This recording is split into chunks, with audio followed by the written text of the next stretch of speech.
যার জন্য বেশি কিছু লাগে না ভাই, বিশ্বাস করেন বেশি কিছু লাগে না। ইমানটা ঠিক রাখেন, 5 ওয়াক্ত নামাজটা সুন্দর করে পড়েন, বড় বড় কবিরা গুনাহগুলো থেকে বেঁচে থাকেন, কোন মানুষের হক নষ্ট করবেন না, টাকা পয়সা নষ্ট করবে, হক নষ্ট করবেন না, আচরণ খারাপ করবেন না, মানুষের দুর্ব্যবহার করবেন না, আত্মীয় স্বজনের সম্পর্ক বজায় রাখবেন। বাস এই মোটা মোটা কাজগুলো করেন, জান্নাতে যেতে পারবেন। আর আমল, সুবহানাল্লাহ, আলহামদুলিল্লাহ, জিকির, তাসবিহ, তেলাওয়াত, কোরআন খতম, মাহফিল শোনা, ওয়াজ করা, ওয়াজ শোনা, দান দক্ষিণা করা, তাহাজ্জুদ পড়া, নফল আমল, দোয়া, জিকির করতে করতে পাহাড় নিয়ে যাবেন। মানুষের হক নষ্ট করছেন, এই সমস্ত আমল আপনার থেকে নিয়ে নেওয়া হবে কিয়ামতের দিন। নবী সাল্লাল্লাহু আলাইহি ওয়াসাল্লাম বলেছেন ভিখারি হয়ে যাবেন আপনি, কারণ যে মানুষের হকের জন্য সব দিতে আপনি খালি হাতে জাহান্নামে যেতে হবে।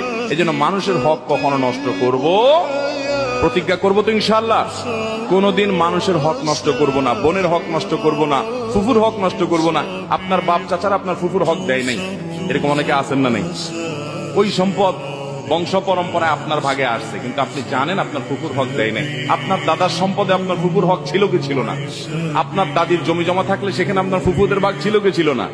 বাপ চাচারা দেয় নাই, বোনদেরকে 2-4 বেলা খাওয়ায়া, 2-4টা শাড়ি টাড়ি কিনে দিয়া, পাম পড়তে দিয়া। তো এখন বোন তোমরা নিলে তো এগুলো নেওয়া লাগে, আমরা তো বাপের জন্য অনেক খরচ করেছেন, তোমরা কি বলো? তো বেচারীরা শর্মে পড়ে বলে, না থাক ভাই, আরে কিছু লাগবে না, থাক, আমাদের কোনো দাবি না, আর কিছু নচাই। আছে না নাই? এই বাটপারি করে কুকুরদের হক, বোনদের হক মারবো না, কর্মচারীর হক মারবো না, কোনো মানুষের হক মারবো না। প্রতিজ্ঞা করবো তো ইনশাআল্লাহ। আল্লাহ আমাদের সবাইকে খাঁটি মুসলমান হয়ে দুনিয়া থেকে যাওয়ার তৌফিক দান করুন।